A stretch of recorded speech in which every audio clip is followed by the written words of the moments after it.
President Muhammadu Buhari resumes the Federal Executive Council meeting for the first time since the February 25 presidential polls. He begins with the swearing-in of 7 reappointed board members of the Independent Corrupt Practices Commission.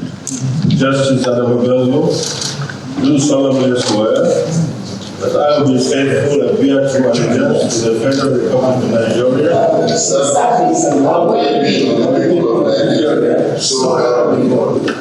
Subsequently, the meeting, which went into a closed-door session, saw the approval of the Nigeria Agenda 2050, aimed at a drastic reduction of the poverty threshold in the country.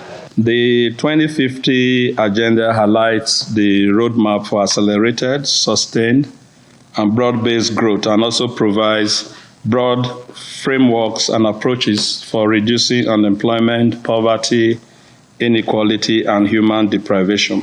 The Minister of Information and Culture also disclosed that the 2023 National Population and Housing Census has been rescheduled to May. On behalf of the National Population Commission, which was actually seeking for some software to allow them conduct census in May this year. I believe because of the reschedulement of the elections, they could not commence the census as scheduled. In a question and answer session, the raging subject of fuel subsidy removal became central.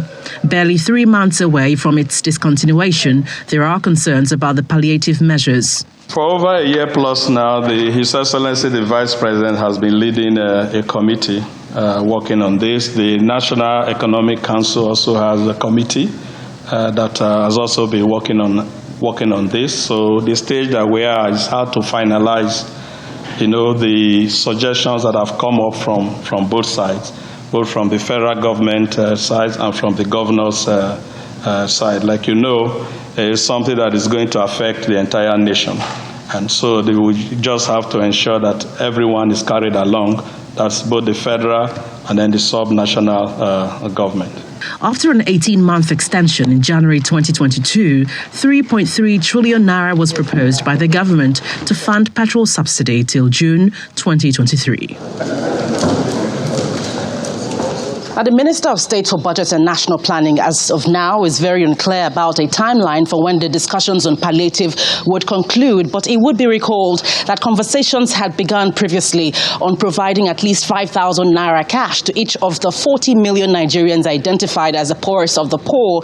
And now it will be very instructive and fundamental to know how that conversation would end to ameliorate the sufferings of Nigerians after June this year. From the presidential villa, Gloria Umezuke, Channels Television News.